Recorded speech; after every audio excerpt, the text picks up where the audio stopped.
Imagine you stumble across a magical machine. It looks like a normal printer, but it can perfectly duplicate $100 bills. So you hit print, and within a few hours, you have $1 million sitting on your living room floor. You pack that cash into a duffel bag and head into town. You buy a massive house, and on the way home, you stop at a dealership and buy a luxury sports car, paying for everything in crisp, untraceable hundreds. Here is the strange part of this scenario. You didn't rob a bank. The car dealer got paid in cash they can take to the store and spend. So who actually lost money? If you steal a car, someone loses a car. Wealth moves from one person to another.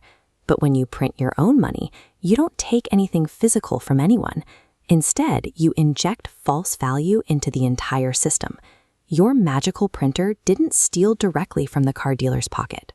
By creating money out of thin air, you slightly reduce the purchasing power of every single legitimate dollar in existence. It is a crime that harms everyone in the economy at the exact same time. We can see exactly how this dilution works by looking at this diagram of a tiny island economy. On this island, there is a total money supply of exactly $1,000, and that money perfectly matches the value of the physical goods available, in this case, a set number of coconuts and huts. Now, a counterfeiter arrives in a boat.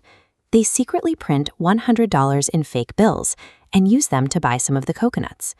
If we check back on the visual, the total money supply circulating on the island has now increased to $1,100, but no one grew any new coconuts and no one built any new huts.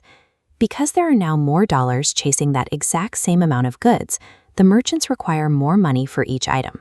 As you can see in the updated diagram, the price tags on the existing coconuts go up to absorb the new total. As a result, the value of a single dollar drops by about 9%.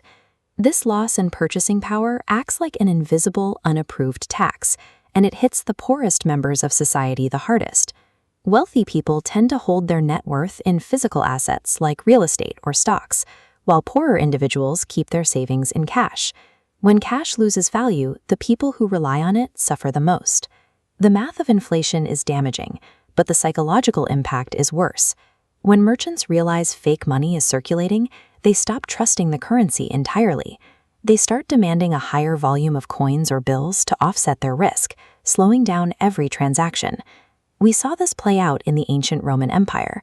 Roman emperors secretly degraded the silver content of their own currency to pay off debts, effectively counterfeiting their own money. Merchants noticed the debased metal and demanded more coins for basic goods. Eventually, the entire Roman economy collapsed.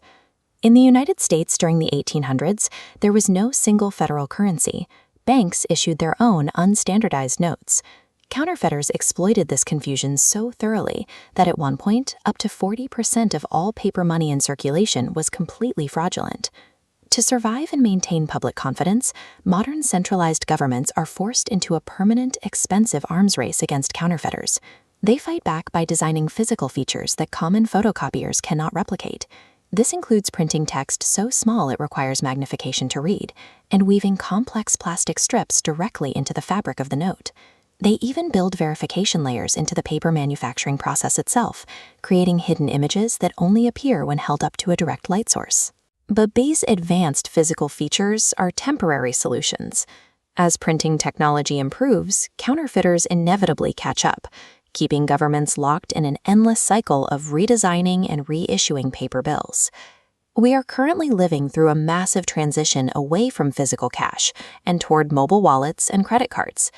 When money becomes pure data, the threat of the magic printer disappears. Here is a diagram showing how a modern digital transfer works. When you send money online, you aren't sending an image of a bill. You are sending a mathematically verified cryptographic signature that updates a shared ledger. You simply cannot photocopy a mathematical equation. Because these cryptographic signatures are unique and unforgeable, creating a fake digital dollar out of thin air is a mathematical impossibility. Criminals know they cannot break the math, so they adapt. Instead of trying to forge new money, they focus entirely on fraud. They write phishing emails and build fake websites to trick citizens into willingly handing over their authentic digital funds. Whether it is a silver coin, a cotton bill, or a string of digital code, Money is simply a shared societal agreement of value. It only functions if we all believe it is real. Governments prosecute counterfeiting heavily because it is a direct attack on that belief. Without unquestioned authenticity, the foundational trust that holds our economy together dissolves, and the entire system